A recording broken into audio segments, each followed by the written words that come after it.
Yeah.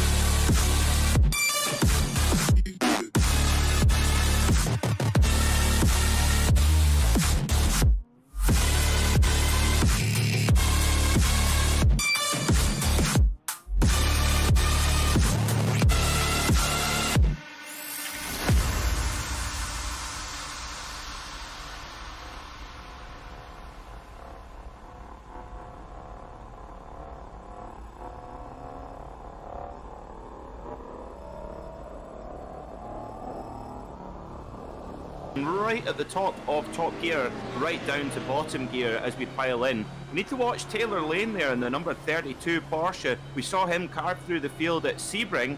Not ideal qualifying for him today, but watch him in that 32 Porsche because he's got some speed. He really does, and I think that the BMWs at Sebring really did suit those bumps, but the Porsches had something else on them as well. But we did see on a couple of occasions the Porsche rotating itself almost backwards into a lot of the corners if you hit a bump. And well, Ascari is quite a bumpy corner, if the second apex of the three. If you hit that wrong, we saw it yesterday, that all four wheels can in fact leave the ground. So you've got to be very careful in those corners because it can be slightly unstable going through a couple of the corners. But we're going round Parabolica for the first time, albeit only on the warm-up lap. Rob Thiessen lining up at the front of the grid. Well, Kamir Yagizoglu's got something to say about that. He's not quite happy with where he is, trying to get in front of Rob Thiessen. Rob punches the throttle now, nice and early. Caught Kamil off beautifully, so Rob Thiessen crosses the line now, followed by Ben Thames, who's already picked up a position. So a G-Drive 1-2 at the moment. Kamil Yagizoglu finally gets away in P3, followed by Matthias Supi, Chris Moretta, Kevin Murray, Anton Dupin and Dieter Ertz, and it's a very, very busy first corner. Let's have a look back, see how everybody else is getting on. We'll go back to the leader just to see whether he can work his way through there. He can. Ben Thames following him through, his G-Drive teammate. Let's have a look to see if there's been any incidents at the start. Everybody's nice and close, riding on board with Bram van Eyck. I think he just got away with a possible incident. He was very, very close to the tail end of Ferrari. Scott Angelo got through as well. I've got to say, that is probably one of the cleanest Monza turn ones I've ever seen. I tell you what, that seeing a complete clean first sector at Monza is about as rare as the Ford GT road car itself. And oh my goodness me, commentators curse just as I say that. It's utter chaos at the second chicane here. Oh dearie me. But we've got one of the Fords there, two Fords actually. They're having problems. Anton Dupin, oh no, our second place finisher from Sebring. He's got back now in 26th position. That's a disaster for the Flemish Simsport driver. It is indeed. But our provisional, or our pole sitter, Rob Thiessen, is now down in 5th position. So I'm not sure where he lost that time, but it's now Ben Thames. So one G-Drive car is swapped for another. Ben Thames is now leading the race, followed by Kamil Yagizoglu, still there in 2nd position. Then we go back to Chris Moretta, Matthias Supi, and there is Rob Thiessen. Let's have a look back just to see whether we can find the original incident. I don't think there is one, if I'm honest. We've got an incident for Steve Cooley. This is what caused a big hit in the middle of the second chicane. There was lots of cars pirouetting into each other. I think there was a couple of BMWs involved, but Dynamics one in there somewhere. There's Anton Dupin in the Flemish Sport GT, looking at Steve Cooley in the Ronin Simsport Academy at the very, very tail end of the grid now. And I think I saw another incident. We have got one indeed. So Kevin Murray, this was after the main incident. He gets spun into the wall and just about collects it. I don't think it was a major incident. He's got to wait for everybody to come streaming by now. So Kevin Murray losing out very early on, and we've still got the race going on. It's hard to not look at it with all the incidents that have happened. But Ben Thames still leading the way, Peter. Yeah, I wonder if Rob Thiessen maybe got a slowdown penalty coming out of the chicane for some reason or another. It's the only thing I can think of, because he was already behind by the time they came into the second chicane. So that'd be a bizarre one. I'm sure, you know, likely we'll be able to speak to Rob in post-race interviews if he has a good race. But yeah, that's a strange one actually, how that basically filtered out. But we'll find out later on in the race. Maybe someone in the comments can help us with that. Now, look at Rob Thiessen. He has done exactly what he needs to do here, because if you lose the draft of the leading pack, it is disastrous. And I'm sure he was aware of that at the wheel of that 205 number BMW, because he could see Tyson Yagizoglu getting away at the front, and he had to make sure that they did not, and had to basically put in some qualifying sectors to try and drag his way back up into the leading pack. Once he's in the leading pack, he'll be able to relax a little bit and settle into his rhythm, but he really had to push on there to try and catch up. And speaking of qualifying sectors, he has put them in a purple sector 1 and a purple sector 5. I think there was a purple sector 4 in there, but that was taken off the top by somebody else. I can't find it on first glance, but from Tyson, he's doing an absolutely amazing job on the side-by-side for the lead by the looks of it. Ben Dane's on the outside, Kamil Yagizoglu on the inside. We know Kamil's good on the brakes, but I think he might almost get the move done before we even get anywhere near turn 1. Do we have a better camera angle? There we go, TV1. Ben Dane's just about keeps the position. Kamil Yagizoglu pulls into the draft and gets behind him once again. Chris Moretta there in third position. Well, I'm not sure how long that will last, because look how close Rob is to the tail end of, well, all of the BMWs at the moment. He's still in the draft. It's almost two duos here, both battling for P3 and P1 respectively. Rob Thiessen looking up the inside, going into the second chicane, late on the brakes. Can he get the move done? There we go. Rob Thiessen on the podium at the moment, because I'm knowing Chris Moretta, he won't give that position up easily. And we've had a slowdown by the looks of it for Kamil Yagizoglu, and Kamil has dropped right the way down to the back of the order. And speaking of Chris Moretta, he's gone back up into podium places, up into P3, and well, he's like nothing changed. G-Drive cars 1-2. Yeah, it switched around, and Rob Tyson on that last lap, he was a second quicker than anyone in that leading group. So watch him to work towards his G-Drive teammate. And I tell you what, this is the critical thing about particularly Team Woes. We see side by side, there's Mariusz Janka there in the number 88 machine, looking up the inside there. Dominic Forster in the Ferrari lets him go. That's wise at this stage of the race. We've got plenty of time, got an hour and a half of action. No point getting in too much fuss at this point. But for Rob Tyson, it's brilliantly for him that he's got his G-Drive teammate up ahead. And to be honest, in sim racing, teammates are much more likely to work with one another than they are in real life. In normally real life, teammates are normally at war with one another, trying to beat one another. But in sim racing is a little bit more of a kind of camaraderie and team atmosphere. And here at Monza, no better time than to have a good teammate to work together and draft along with one another and basically try and tow each other away from the chasing pack. Yeah, it really is. I couldn't agree more, because we know how important the tow is here at Monza. We're just going to stick with Anton Dupin. I'll see whether we can get an on-board shot. That's the gyro, not quite what I was looking for, but I think we'll have to deal with it. There we go. That's what I was looking for. Anton Dupin in the draft of Thies van den Berg. Has a look on the inside. That's a dive on the inside. Great move from Anton Dupin. It looks like he's made the move stick. We'll be able to tell. There we go. He goes for the apex. Anton Dupin has secured the position up into P20. Great job from Anton Dupin so far. Even with all those positions lost very early on in the race, he's proceeding to carve his way back up through the order. See what he can make of it. Rob Tyson still standout driver for me at the moment, but let's have a look back just to see there. There's Chris Moretta in P3 defending as hard as he can for that final podium position.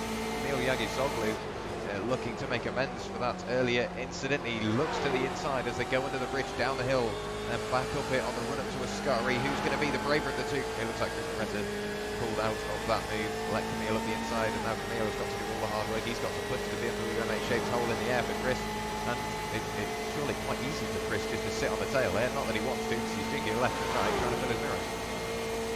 Yeah, I think from where we're standing, Jack, I think that would be the play. That would be the play, because Kamil Yagizoglu gives him a bit of a shoulder barge there, saying, "I suggest you sit behind me, young man. I shall show you the way around this Monza circuit." But yes, I would agree, because that gives Moretta some options. It gives him options to fuel save. It gives him options to tyre save. Because remember, we don't expect our drivers to change tyres during this hour-and-a-half race. We're expecting them to actually use them all the way through. But Moretta, look at that. That's just all draft there.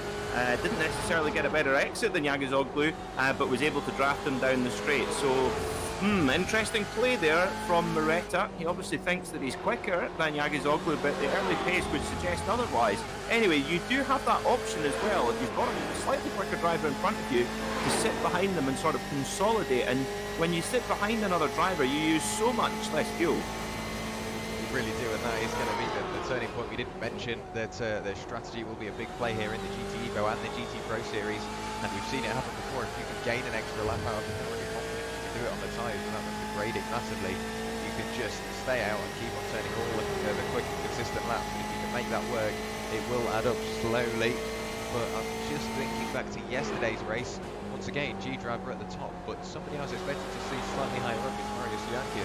He is doing a good job at the moment because he's gained 2 positions where he started 16th up into 14th at the moment for Vanity Racing. And, well, in the GT Pro League, or in the GT Pro Series, Vanity have just converted all the way over from the Ford to the BMW, and they're stuck with that. They're only allowed one change down the entire season. Marius Janke doing everything he can behind the wheel of that BMW to squeeze his way past John McConville, the Simracersworld driver. He's back in the draft. That looked like a major run from Sven Calvert, but I think it was just a bit of... No, it definitely wasn't an optical illusion. Is Sven Calvert now looking at the inside into parabolic. Here he might be able to get two for the price of one. Here he gets up the inside of Marius, and the next target for him will be John McConville in that Simracersworld car. It does say Privateer. I will get that fixed. I am sorry, Ian. But John McConville now has got all the work to do. He's defended from Marius Janke, and Marius has swapped for P14 with Sven Calvert, and he's now got another driver to try and defend from. Almost 3 wide, I think. Well, they have a look, they give it a go, and John McConville parks the car in the middle of the circuit just to make sure nobody can get by. I say that, but it looks like Sven Calvert might just squeeze up the inside bit where he gets the superior traction, and I actually think that Marius Janke's got the superior traction as well. Now he gets his nose cut across. Well, we're only 10 minutes into the race and everybody's still battling nose to tail, and I've got a feeling this ain't going to go away. No, absolutely not. And also, speaking of the Simracersworld team, the Simracersworld Ferrari of Sophie having a problem running on, very easy to do, outbraking himself at the opening chicane into turn 1, had to go through and weave through the bollards, and he's now back to 11th place where he was running it around the top 5 prior to that little mistake. But no harm done, no damage, so that's absolutely fine. Now, speaking of that change, Jack, I want to talk about the 12th place man of Billy Fletcher. Of course, we saw him finish third at Sebring at the wheel of a Porsche, but now, with that, he's in a Ford GT. So does that mean then that he has to then stick with that Ford GT, or can he switch back between that and the Porsche? From what I'm aware, that is the only sort of free change you can get, and it looks like he's slightly distracted at the moment because he just clipped the grass going down, well, straight. But yeah, I think that is the only change you're allowed without incurring quite a sizable penalty. So I think Billy Fletcher will have to stick with that Ford just so it doesn't ruin any championship hopes. And like you say, with that P2 finish at, or P3 finish, pardon me, at Sebring. Did I get it right? Is it P2 or P3? I don't know. Really P3 he finished, yes. Yeah, we will have to stick with that for the rest of the season if you want any hope of holding that good position in the championship. We're looking at Dominic Forster looking up the inside of Ronald Moons, and Ronald placed the car exactly where he needed to, just so Dominic couldn't get by. As a result, battles up and down the order. Let's go back to this battle. We were looking at it a little earlier on. This is between John McConville, Sven Calvert and Marius Janke from Manatee. The Dynamics Racing car is all over the tail of the Simracersworld driver of John McConville and the 25 BMW. Let's see whether we get a better camera of it. We can find one here. There we go. John McConville still just about in front, leading the race in the second game. This trio, I'm not sure whether they're following each other or just battling, because it looks very much the same here at Monza, but either one will slow you down or the other will speed you up. Yeah, they certainly will. And just a note on, we're talked a lot about the different cars and their different attributes. You know, of course, the BMW M8, it's a huge car. As you can see, it completely engulfs the Ferrari in front of it there, but it's a fast car. It's a proper dragster down the straight, and actually really nice and stable through the bends, and I think that's why it's a good complete package as well. Big shoulder charge there. Oh, goodness me, that's now that is Calvert getting shoulder charged there by Janke. Yeah, oh, he will not be happy about that at the wheel of that 73 Ferrari. But yeah, we see, you know, that each car has its own characteristics. Yeah, no room left there for Calvert, and he got hung out to dry. But of course, this season will actually straddle across into the next iRacing season. So each iRacing season is 12 weeks long, and then there's a big update. And we get little updates throughout the season, but there's a big update at the end of the season, and it could be that one car is preferable now, but when we reach the later part of our season and go into the new iRacing season, that could be that all of a sudden the BMW goes from the fastest car to the slowest car. That very much could be the case. The BMW was very quick as soon as it came out, and then the Ford not so long back got the balance of performance. It was definitely the preferred car. It was probably the quicker car of them all as well. But I'm not sure where it stands at the moment. It seems like the BMW is working its way back up to the top of the Ferrari, being pretty much overshadowed by everything else. I've got to say, I don't really see it that often in the public session, but it's nice to see it out today. The highest place Ferrari is currently P2 in the bronze class, Jesse Hendricks. And you might hear me, or might hear me and Peter referring to this bronze and silver class. The GT Pro has got the platinum and gold class drivers, and the GT EVO series, the one you're watching this evening, has got the silver and bronze categories. These to be defined on the timing tower. You can see currently looking at Jesse Hendricks, and he has got the bronze coloured stripe just in between the position and his name. And then if we go up to Rob Tyson, you can see the silver slash between the number and his name, and he's now leading. I missed that. There's one G-Drive car was swapped to the other. I clearly didn't see it in time, but Rob Tyson, he's dropped down to 7th, and Ratway back up to P1. Yeah, and now it's his turn to do the hard work to pull his teammate along, and you see that there. His teammate Thanes went about a 10th quicker there. Yeah, nice and safe down the start-finish straight. And of course, here at Monza, we've seen so many big drafting battles over the years. I actually remember the first time. I remember watching the first time Jackie Stewart won his first ever Formula 1 Grand Prix for BRM, and he won it just on the line in a big 4-5 car drafting battle, and we've seen that all the way through today's, even just out in these opening 15 minutes or so. There's been so many great drafting battles. Now, what did we say about Taylor Lane? He's just quietly making his way through the field in 15th position now, so he's making it through. Also, Billy Fletcher, he started right at the back of the pack, but up to 12th, but sort of, he's now up behind, who's that? He's up behind Sophie in the Simracersworld machine. And that is, yes, that is the same Simracersworld that we are broadcasting right now, and of course, series organizer. And as we said last time on the broadcast in the Sebring, what do Ian Roots and Roger Penske have in common, Jack? Oh, I remember you saying it, but go on, enlighten me. So, of course, Roger Penske, well, one of the biggest names, if not the biggest name in motorsport, the owner and the most successful IndyCar team owner in history, more Indy 500 wins than any other team owner, but also now owns the Indianapolis Motor Speedway and the IndyCar series as well. So, of course, our boss, the gaffer Ian Roots, he owns Simracersworld, the channel, Simracersworld, the series, and of course, Simracersworld Sim Team, which we can see on screen with that Ferrari. So basically, he's the Roger Penske of British sim racing. I couldn't agree with you more, if I'm honest. I didn't quite think of it that way, but yeah, it's whatever the Simracersworld thing is, it's doing quite well. But we've still got a race going on, ladies and gentlemen. Billy Fletcher up 14 positions into P11. Stuart Musselwhite currently in front of Taylor Lane. We saw those two swap positions on the lap prior, so Stuart Musselwhite up into position 14. There is another one of the SRW cars. There's a side-by-side action going on in the background. That was Anton Dupont braking sideways, trying to get up the inside of Sven Calvert for Dynamics Racing. In front of this little battle is Taylor Lane, gained 13 positions up into P15. And somebody who won't be very happy with his performance today is this one here, Kevin Morey. We saw him involved in, well, a couple of incidents coming out of the second chicane. He was backwards for a little while on the gravel and then got punted into the wall. And he has lost 20 positions, started 6th, and he's right the way down in 26th at the moment. So the Galacticus Motorsport BMW, not exactly where we expected it, but he's continuing on. And his next target is 21 seconds up the road. That's Giuseppe Nazzo in the Ronin Simsport Academy. Oh, that noise, you can't get a better sounding car, can you, Peter? It's a musical instrument, that 911 RSR, I have to say. One of the very few naturally aspirated race cars around. A 4-litre flat 6, my apologies, 4-litre flat 6 naturally aspirated, about 500 horsepower, and it just sings.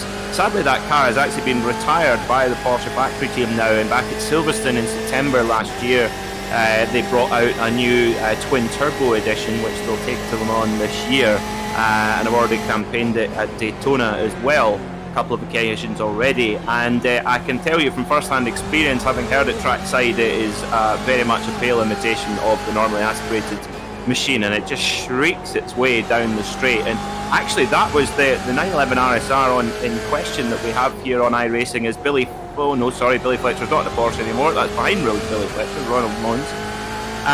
Yeah, you look at the back of that 911 RSR. We'll get a good look at it now. You see the enormous rear diffuser on the back of it there. That's the kind of square carbon fibre thing on the bottom of the car, and it gives incredible rear downforce. And actually, this is the first ever 911 RSR to have the engine mounted in the middle rather than at the rear, which is very much more typical as the Ferrari of Dominic Forster nipped back on Ronald Moons.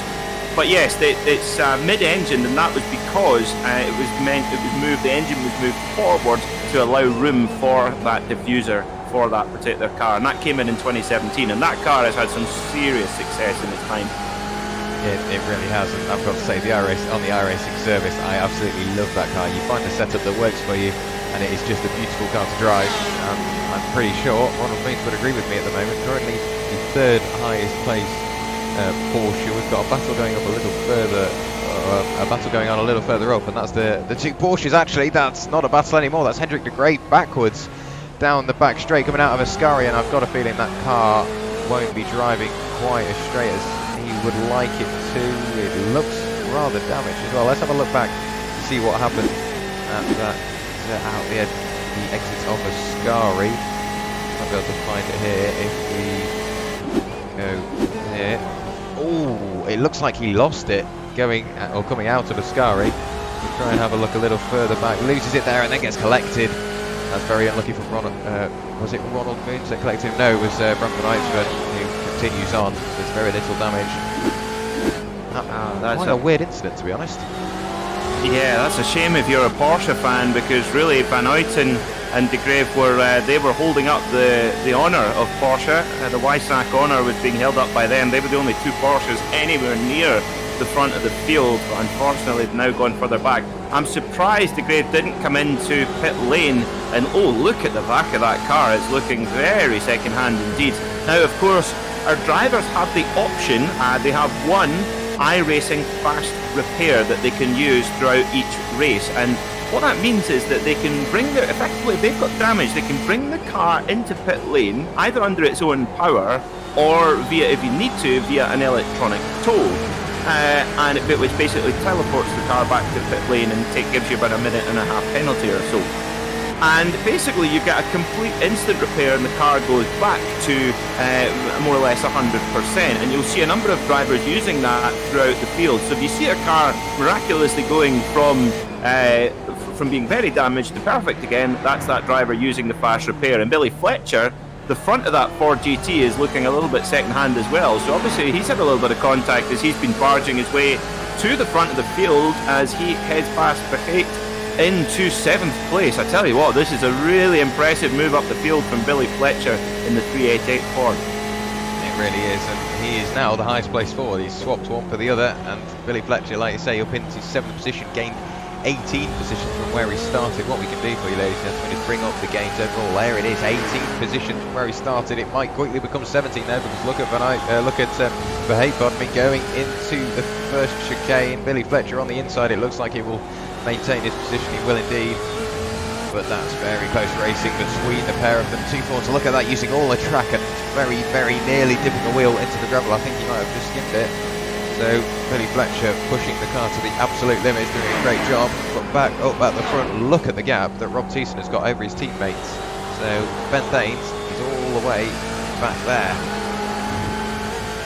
Oh yeah, he's well and truly broken the draft. So I tell you what, if there's obviously not a massive amount of team orders there, he just said, sorry, if you can't keep up with me, I'm going to have to check out here. I've got a championship to win. And Rob Thiessen, we saw him do incredibly well at Sebring, going to a dominant victory, a flawless victory in his BMW M8 back there. And well, he's more of the same here at Monza. I tell you what, if he can carry this on to Watkins Glen in 2 weeks' time, he's going to be putting a lot of distance between him and his championship rivals. Really will be, and that's exactly what you need to do. We've seen it happen before, and Rob Teaser going into this round on 100 points and looking to pick up another 100. And if he can grab that on the way into Watkins Glen, that really will give him that upper hand, not just into Watkins Glen, but into the rest of the season as well. Let's have a look back at a battle going on in the mid-pack. That's Matthias Sufi following Ronald Moons, but the pack is led by Dominic Forster at the moment in that yellow and black Ferrari. It's got a slight spec map on the side of it as well by the looks of it. I saw a bit of shining text on the side. I've been trying to figure out what it is, but I can't quite see it. And it says he's a privateer, so I'm not 100% sure. I think he might be a Vulcan sim racing driver. I'll have to have a look. But have you got any ideas? I have to say, it does say Vulcan on the side of it, so that would certainly basically indicate that, I would imagine. But we could just call it the Bumblebee car, because it's bright yellow and black. It looks fantastic, actually. And to be honest, there's no bad-looking Ferrari, is there? Just to mention on Billy Fletcher, he's gone into pit lane. So remember that these cars, they're running at 60% fuel cells. So normally, one of these GTE cars will run on a full fuel tank to about an hour or so. But to basically force the strategy, the rules in this particular series limit the fuel cell to 60%. So that means that we can expect about 40-minute maximum for a stint. Billy Fletcher having to come into pit lane after just 25. So, that is going to be tight for him to, he's going to have to, he should be okay actually, and then he'll have one more stop after this, yes. So he should be okay, but one of our first takers for pit lane. See how strategy will play out for everybody, because you can pit maybe a couple of laps earlier than everybody else, but that's all you can really afford, because you want to make sure the car is as light as possible as it crosses the line. There's no need to carry any extra fuel load. You make a good point with the 60% load cell, because if you with the 50% fuel cell, pardon me, not a load cell, that's great.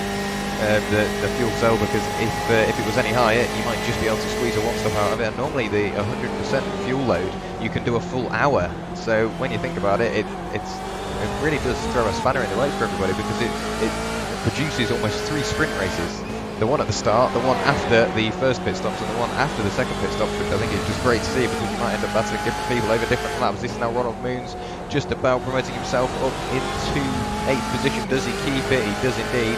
Around the outside of Dominic Forster. So Dominic demoted down into 9th position, and Ronald Moons up into 8th. And 2 people that we haven't really seen much of is this one here, both the Dynamics Racing cars. So we've got Jesse Hendricks in the Dynamics Racing Ferrari and Bram van Eidsman in the Dynamics Racing Porsche, currently at the moment leading the bronze class by far and away, because the closest driver to them is 4 positions back, and I think that is around 11 seconds from Matthias Sufi. Oh no, it's not as far as I thought. Correction, let's make that 5 seconds. 8 seconds from Jesse Hendricks is Matthias Sufi. So at the moment the bronze field is spread out to quite a margin, and we've still got 4 BMWs at the top end of the silver class. Yeah, we certainly have, and quite a few more Ferraris up the sharp end, which is what we expected. The Ferrari is a bit of a dragster as well, and the thing that I find amazing about the Ferrari GTE car is just how much power they have to take away from it from the street car. So you would imagine that the racing machine would have far more power than the street version. Well, even in standard trim, let's just say the entry-level cooking spec, if there's such a thing, Ferrari 488 GTB, has 660 horsepower. It's crazy to think that's the entry level. But the race car only has 490, and that's simply down to the balance of performance regulations. So in order for a twin-turbo mid-engine Ferrari to race side-by-side with a front-engined, basically BMW GT car and a 911 Porsche and a homologation special Ford, basically both in the real world and here in the virtual world, the organisers have to effectively balance the performance of them all together to ensure we have that variety in sports car racing. We see it a lot in GT3, racing as well. And what they can do is they can add or take away weight to adjust the pace. If you add weight, it slow the car down. Or you can change the air restrictor size. If you increase the size of the air restrictor, you get more power and more speed. Or sometimes if it's a turbocharged car, they'll affect the turbo boost as well. So that's why you'll often hear drivers talking about BOP or BOP as it's sometimes referred to, and it's an ongoing discussion. And clearly right now, the BOP is in favour of BMW. However, you would say, Jack, that this is a circuit that certainly suits that car. See, personally, I'm going to have to disagree with you. I think that the Ford or the Ferrari is quite quick around here because it seems much more streamlined and it's got nice, smooth, flowing body panels. Whereas if we look at one of the BMWs we've got out on circuit, it really is quite a big car, isn't it? It's almost got a flat front and it's very, very wide, so it punches a very big hole in the air, but it's evidently got the power to push through, to get through it all. And whether that just be something BMW took into account, knowing that full well it's going to be a big old car and one of the hardest cars to pass, that might have even crossed their mind as well. If you build a big car, it's going to be very hard to overtake, and it seems that way for the guys at the top because Chris Moretta is still within a couple of seconds of Camille Yagisoglu. We dropped back over the past couple of laps though, like quite a bit. We did look at them only 2 laps ago going through Parabolica, and you saw how close they were there, but Camille Yagisoglu now still in 3rd position, but we saw them battling earlier on, and it was a very, very tricky task for anybody to overtake because it's just such a big car.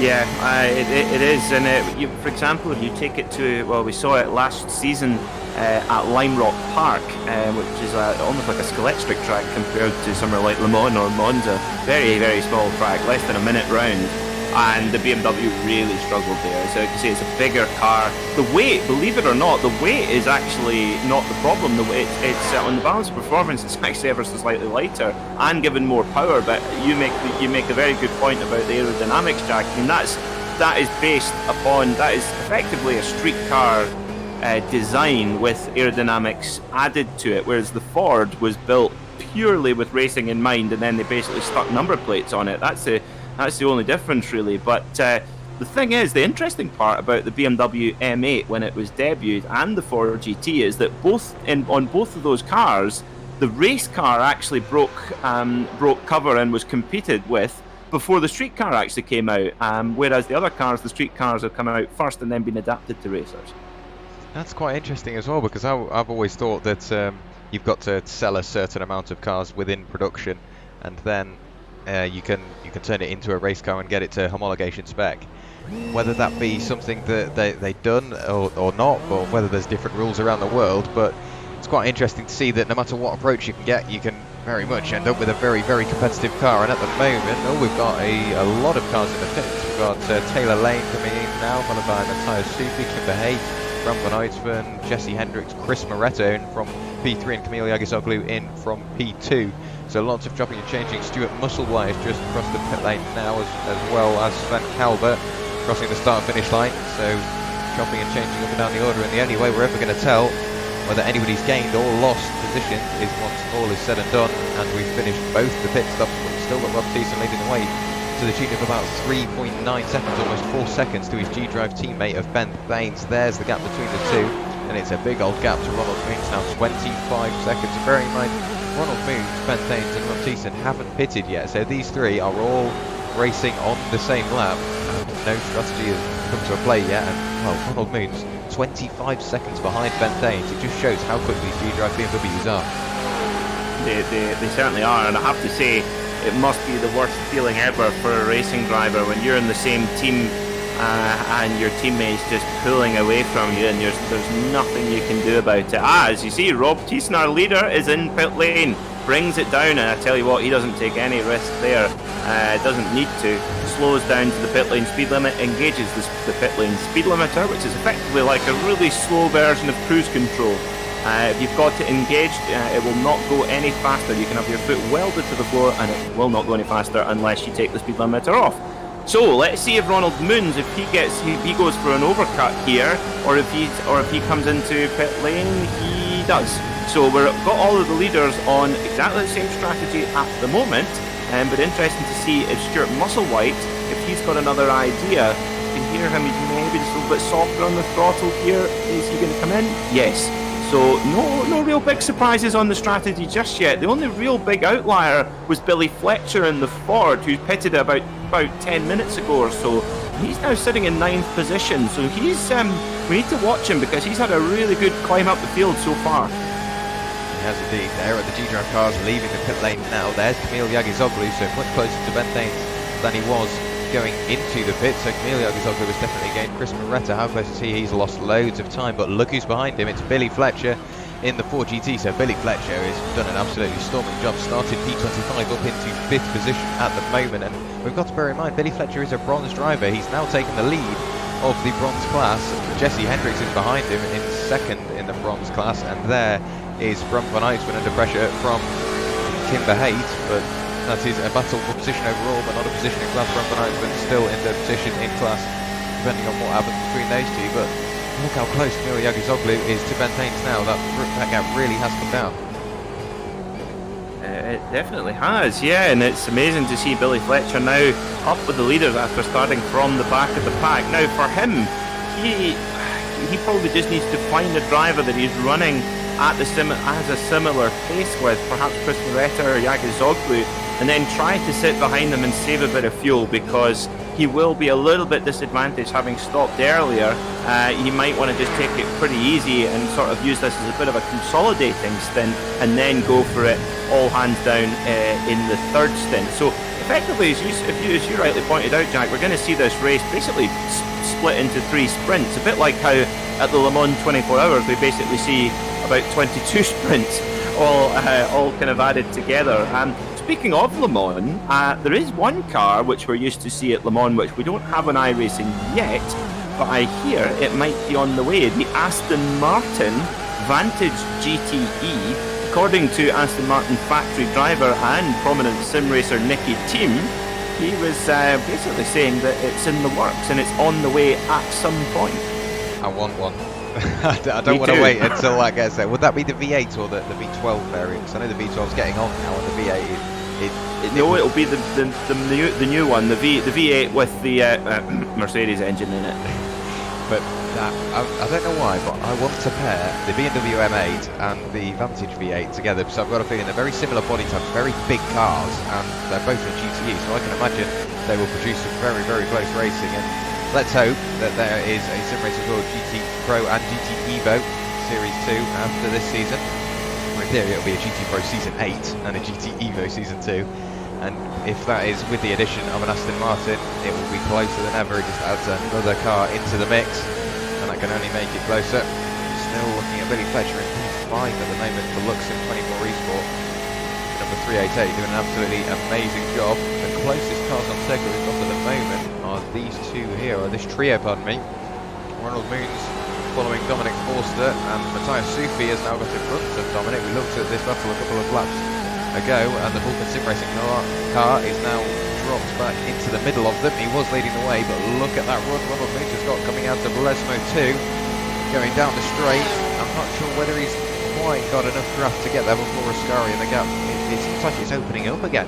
That was very weird. I don't know whether that's me just seeing things, but it looked like Dominic Forster almost started to pull away on the straights. Could that be just a bit of setup play, or Dominic knows something that we don't? I think it's that slippery Ferrari that's got some really good top end, and the Porsche has lots of good attributes, but top end is not one of them as things currently stand here on the iRacing service. But Ronald Moons, round the outside at the Parabolica. Wow, what a move. That was amazing, and he just set it up, kind of got a good exit out of Ascari, using that Porsche drive grip, using that traction that Porsches are so famous for, getting a good exit, using the draft of Dominic Forster, and then goes round the outside at the Parabolica. That is one that he will be replaying in his mind many times over the next few days. That's one of those moves where you go, you pat yourself in the back, but that was pretty good actually, well done. That was an amazing move from Ronald Moons. I'm not quite sure how he found the grip on the outside and then cut back to the inside and proceeded on onto the very, very long start finish stroke. We'll go back live with them because we are still on a replay. Ronald Moons has made the move stick and the gap has opened up, but that little battle they had into Parabolica means that Matthias Sufi is slowly starting to disappear into the distance. And to make good his escape, he's noticed in the rearview mirrors that they were battling. And he's just concentrated, made sure he's hit all his apexes, hit all his braking points, and built it up. But I don't think that will do much for Ronald Moons, because Ronald, we've seen the potential of that Porsche and the potential of him behind the wheel of it. And he definitely knows what he can do. But look who's coming in the background, that's Anton Dupin. He's now all the way up into 12th position. He started in 7th position, I believe. And he's worked his way back up through the order, and he's on a charge now, back out on the way to get back into the top 10. First target pin will be Dominic Forster, who's lost out on the lap prior to Ronald Moons with that amazing move. But I'm not sure what Dominic will be able to do in the way of defending from Anton Dupin, because he really is on fire behind the wheel of that Porsche GT. Yeah, it's a really good recovery drive from Anton and the number 14 machine. Of course, our second place finisher 2 weeks ago in the opening round at Sebring. So it's a long championship. We're going to Watkins Glen in 2 weeks' time, then Mosport, Imola, Silverstone, Suzuka, Road Atlanta, Daytona, and finally the season finale at Spa-Francorchamps. So long season, but not one where you can afford, as we say, with this point structure, with so many for a win and nothing for coming at the bottom of the pack. Well, you just can't afford to be there if you want to mount a championship challenge. And Anton is doing everything right here to recover from that opening incident. Now, I have to say, for Ronald Moons, he will, I tell you what, he won't need much motivation to try and make his way past Sufi, but one thing that he really will be wanting to desperately get by is, at the moment, if you look at the back of that Ferrari of Sufi, it's got a Chaz Draycott media logo on the back, and I have to say, he won't want to spend very long looking at that. I'm sure he'll be wanting to get past so that he can, he can relax a bit. I want to have a look at this, because I didn't notice this, and I thought the livery had been updated since the... Oh, there it is. There's the Chaz Draycott media logo. So Chaz, our fellow commentator, has managed to waggle his logo onto the tail end of that Simracersworld Ferrari.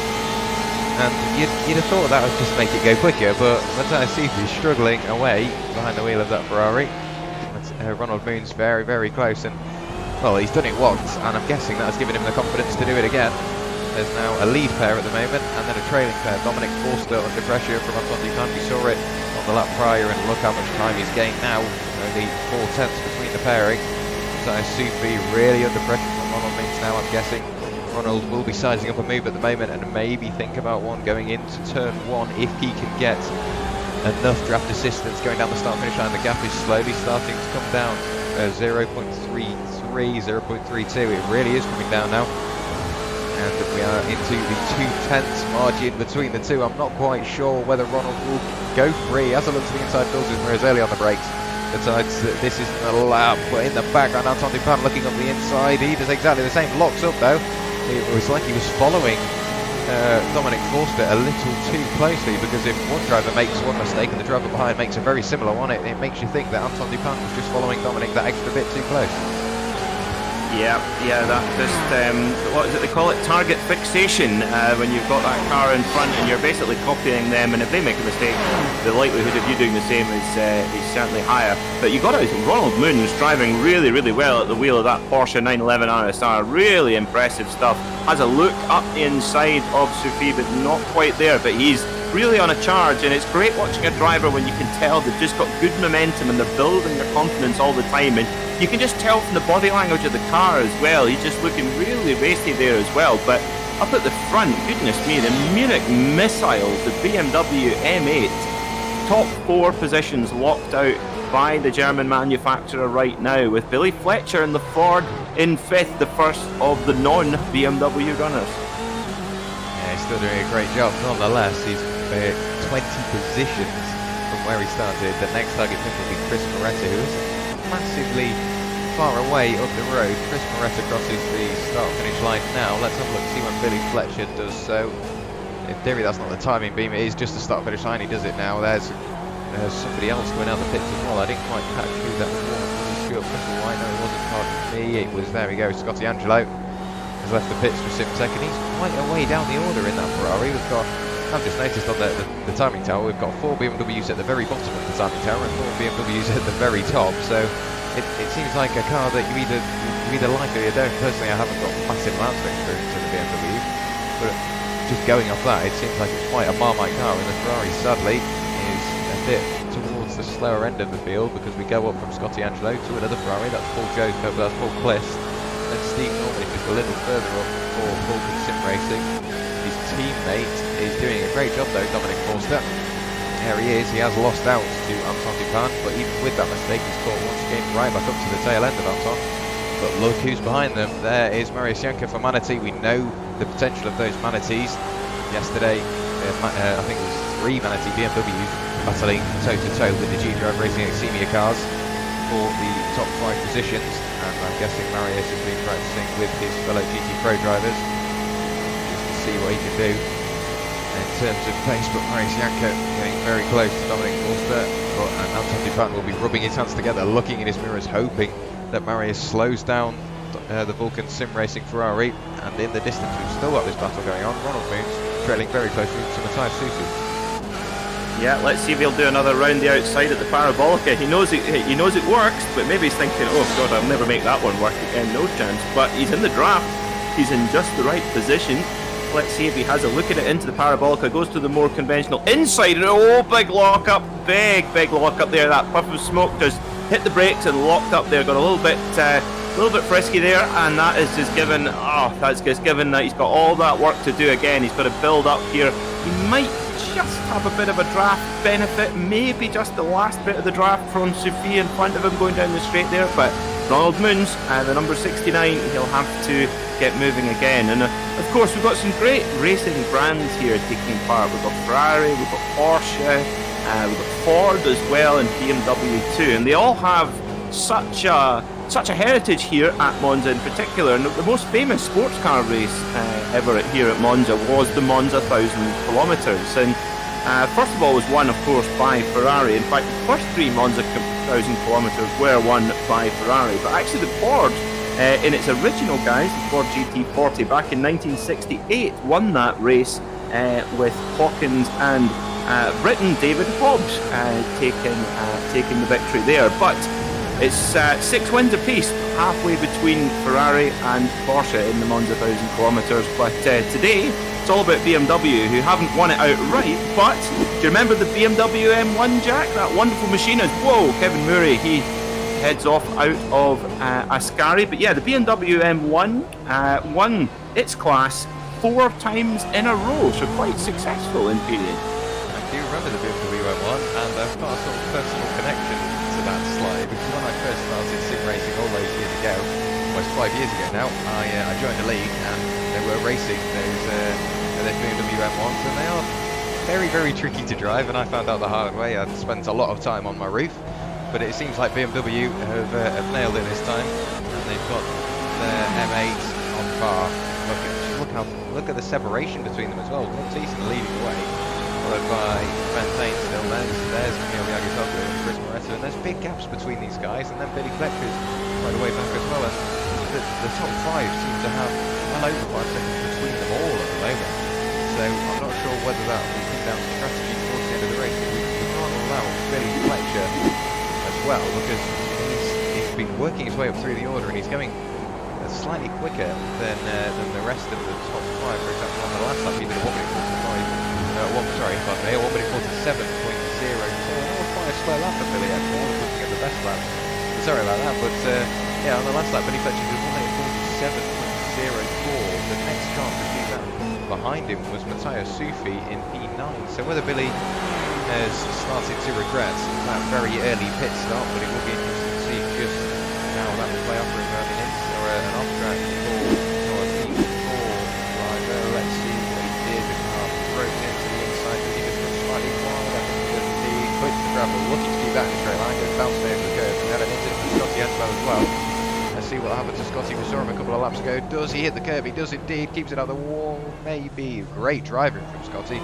He knew it was going in and stamped on the brakes, kept it out the wall, so Scotty didn't have to beat himself up. Scotty Angelo, the American, Simtech Racing, back out on the circuit and proceeding on. Just making sure he gets out of the way, because I think he may be a lap down on one of these drivers now, but he's still continuing on, and that's what it's all about. Yep, it's never over till it's over, and that's about endurance racing. You just got to keep on turning laps. And Talking about our leaders, you make a good point about how, you know, they're quite spread out now, sort of 5 seconds or so between each driver at the front. This is the danger zone of the race. You know, we've been driving we're now just going past half distance, 47 minutes down of this 90-minute race, as we see Moons going to the inside with the Porsche, but has to think better of it. Sufi good on the brakes in the Ferrari, but yeah, this is the time when if you've got that kind of big gap behind you, big gap in front of you, where keeping your concentration and just focusing on hitting your marks, hitting your apexes and braking points, because it's very, very easy to lose concentration at this stage. And if you do, you just take one wheel over the grass and you're in the wall, and that's when it's raced over. And that is what makes the best drivers, when they can keep their concentration, keep that mental focus all the way through to the end of the race.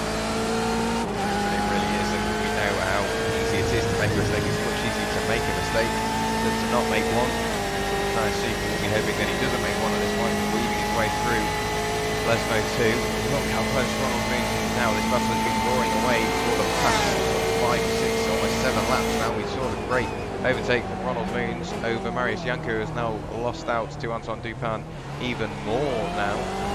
Dominic Forster has got back even more from Anton Dupin, because he's got Marius Janko trying to be racing with that pairing, and Ronald Moons getting a perfect overtake a few laps ago, and then that big lock-up going into Parabolica. He wasn't even going for the position, I don't think. He just had a little look and got a little too eager on the brakes and locked up going into Parabolica once again. Every time we look at Ronald Moons, he seems to be going through Parabolica, or on the run up to it, so maybe it's just fate, because that's where the position is going to happen, that's where the position change is going to happen. And it wouldn't surprise me with Ronald, because he's in the top 10 at the moment, and he's trying to get himself up to speed 9, and I think he's just Control C and Control V, copies and pastes that maybe he did earlier. Well, I'm not sure he will. We won't have time for that. Going into turn 1, he has a look at the inside of Matthias Sufi. He's got the position on the timing screen. Does he get it slowed down in time? I don't think he will. He's got to go over the curve and put the corner. Ronald Moon is losing out there, and he will have a slowdown. And Anton Dupin, I think, will get the position as well. So Anton Dupin in the top 10, everybody. He's only lost 3 positions from where he started now. This is an absolutely brilliant comeback drive from the Flemish Supersport driver. Yeah, absolutely fantastic drive from Anton Dupin. He was really solid at Sebring, and he's done everything right. You know, it's so easy to you make a mistake on lap 1, or you're involved in someone else's incident. It's so easy to just get frustrated, overdrive, and then make more mistakes, and they just sort of multiply into each other. Mistakes often do breed mistakes, but he's been able to keep his head calm and get back and turn some consistent laps, and he's done just that, and he's been rewarded with a top 10 finish. However, one thing he's not been rewarded with is a clear view. Now he's got to take the turn of looking at that horrible Chaz Dracot media logo on the back of that Ferrari in front of him, the poor guy, so he'll be desperate to get by Sufi and make his way up into the top 10. Let's hope so. We know how quick Anton Dupin has been throughout the race. He's been racing very, very quick and consistent times throughout, constantly being in the 1 minute 46. To put that in reference, everybody but the lead pairing is consistently in the 1:46. It's just about Kamil Yagazoglu trying to prove me wrong, decided to count with a 1 minute 46.01. But Kamil all the way up in P3 at the moment, and Moretta, he came out of the pits quite late for the dynamic racing car. It really dropped back, and you heard that Ford sort of whining away in the background. There is Billy Fletcher, not much between the two of those now, 2 seconds, and Billy Fletcher will be on the tail end of the Meraki Racing BMW, the AAA, so AAA will end up with the 388 under its rear wing. The closest cars on second, we've been looking at them pretty much all race. I've been trying to find another battle that's been going on, and it's quite hard, but I'm sorry, we can't look away from it. It's the only battle that's really happening at the moment. Ronald Moons leading Marius Janka, Dominic Forster for Simracersworld Slowly starting to fall off the coattail. Yep, it's all happening there in the midfield, and it's always tight in the midfield. Looking at that Ford, it's just such a sleek design that they followed for that car that Billy Fletcher's at the wheel of right now, and Anton Dupin also. And it was amazing. We talked about homologation earlier, how when you go racing in this type of motorsport, often you have to sell a certain number of road-specific examples to qualify to race, and basically that's to stop people making complete one-off prototype machines, which we saw in the late 90s with the GT1 category, things like the CLK GTR and the Porsche 911 GT1 and things like that. But actually Ford, they in fact, even though the car costs £420,000, they actually had the luxury of picking their buyers. So people had to apply and say, yes please Mr. Ford, I would like to buy one of your Ford GTs for £420,000. And there were some very famous and very wealthy people who were told no, they're not important enough. But one of the people who was important enough was Amy MacDonald, the Scottish pop singer. She, I don't know if she still owns it, but she certainly did get one when they came out. I'm going to pretend I know who she is. I know that's probably slightly offended you. I knew as soon as I was saying that I wouldn't go down you would maybe recognise her some of the songs perhaps. I will not do any renditions. We don't want to lose our 900 valuable subscribers who subscribe for racing, not rubbish karaoke. But in fact, funnily enough, we do have a lot of Belgian and German and Dutch drivers in the field. They will certainly know who Amy MacDonald is because she actually has incredible fame out on the continent. Again, I'm going to have to pretend I know who she is. I'll have a listen a little later. But I know we keep getting distracted. There is a race going on apparently. Simracersworld has managed to get past Ronald Wings. So Ronald very, very close to the tail end of the time super. Also just a few laps to go. Anton Dupin put pace on that and works his way all the way up into P10, almost P9. And Ronald Wings got right the way back. And I'm guessing Dominic Forster will be coming back for a little bit of redemption because he almost got showed up by Ronald Wings and he showed how capable he was behind the wheel of that Porsche. Dominic has dropped back since then. He's still gained one position from where he started. We've had a change a little further up. That's Anton Dupin going up the inside of Sufi into Ascari. The Simracersworld Ferrari sadly dropping back there. And it looks like he's going to rise a challenge once again. Anton Dupin in the Flemish 6 Sports 4 GT. He went to the inside, maybe trying to defend the position. Let's have a look a little further from a different camera angle. There we go. That was quite a good one. There we go. So Matthias Sufi down into P10, Anton Dupin promoted himself up into P9, and it seems like the Fords are very good at comeback drives because Anton Dupin, he's been right the way down the bottom end of the order and he's worked his way up into P9, and Billy Fletcher has done pretty much the same, right the way down the order and worked his way up into P5, and he's now only half a second away from Chris Moretta. Yeah, speaking of Billy Fletcher, expect him to come into pit lane in the next 10 minutes because he will be running out of fuel within that time frame. He came in at about minute 24, is now minute 54. We're expecting a stint length of about 40 minutes. But yeah, he's right on the back of Moretta here, and this would break the BMW stronghold in the top four. And for Billy Fletcher, our third place finisher at Sebring and championship contender, he will be wanting him. He's looking very, very frisky here, right on the back of Moretta. He goes to the outside. They want to see if this will work. Like he might just have the momentum around the outside of Chris Moretta, but whether Chris will pull out the move or not, I don't think he had a choice there. Billy Fletcher swoops around the outside, grabs the corner, and look at that momentum he's carried through as well.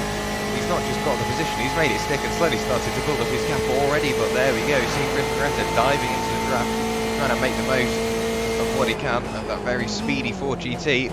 But Billy Fletcher, everybody, gained 21 positions, started in P25, 25th position, he's up into 4th at the moment. So he's got past the first of the 4 BMWs. The next target for him is 10 seconds up the road, which isn't unattainable for him. Well, there we go, into the pit lane. He gets the position made on Chris Moretta, and sadly has to lose out straight away, dives into the pits. And PT, your prediction was right, into the pits this time.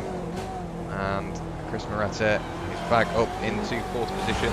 Let's see whether we get anybody else in the pit lane. I'm guessing we might get Antoine Dupin coming in very, very shortly because he pitted 1 lap after Billy Fletcher. And that's quite interesting as well. The 4GT, one of the 4 GTs pitted on lap 13, and the second of them pitted on lap 40.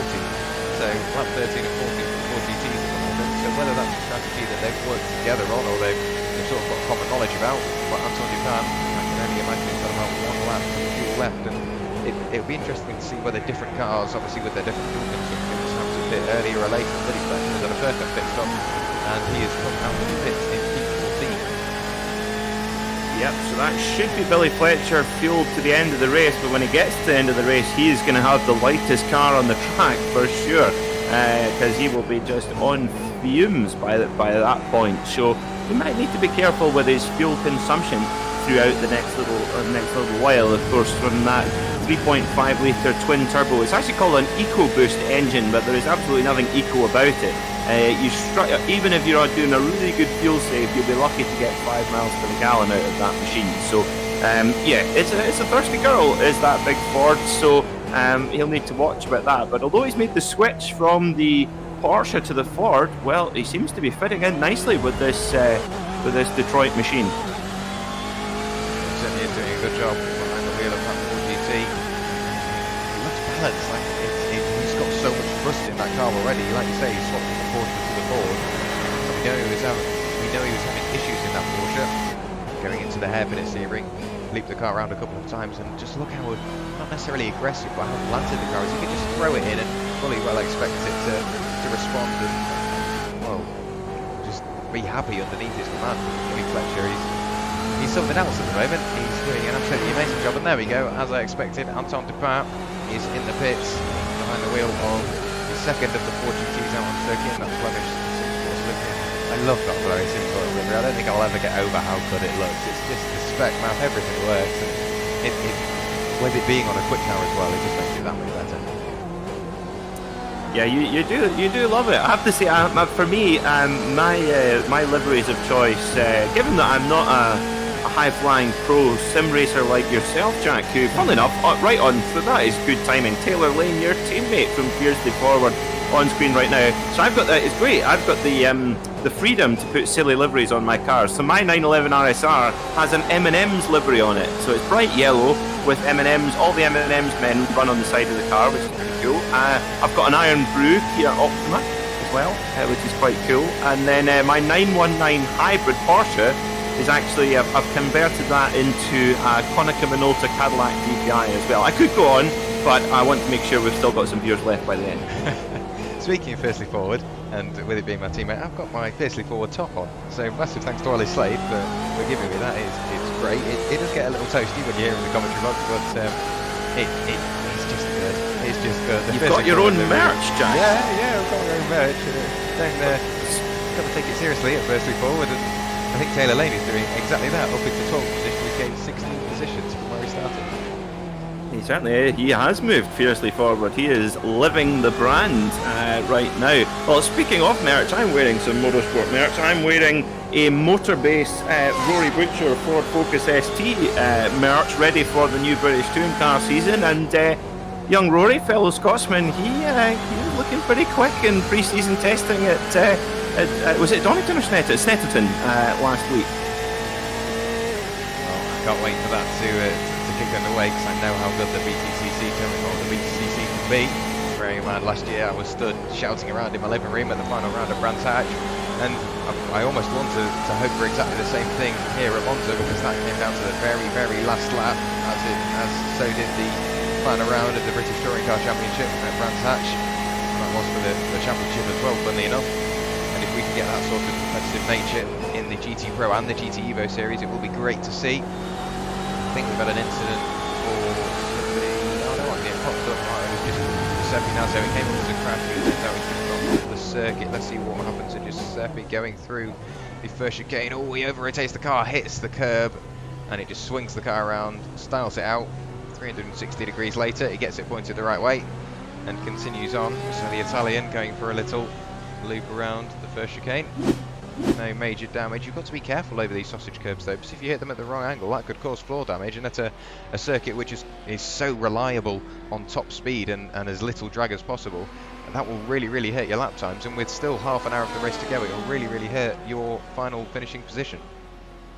Yeah, you got it. That's one thing that the iRacing service is really good at, is basically simulating floor damage and the effect that it can have on a race car. And like you say, God, do I hate little Scots. Those sausage curbs are just horrible, and when you go over one of them, you really know about it. But Giuseppe, I tell you what, you can trust the Italian. I tell you what, as crashes go, that's got to be the most stylish recovery from a crash I've ever seen. Just a perfect pirouette, and then back in the right direction again. But unfortunately for Giuseppe, this has not been a happy home race for him here at Monza. It's funny how sometimes the home race for drivers, like you look at Lewis Hamilton at Silverstone, well, he just rules the roost around there. But John Cleland, fellow Scot, he he never really got on with Knockhill, his local track. I think he only won once at Knockhill, and it just wasn't a track that really suited him. So no matter where the track is based, it's the layout still got to suit you.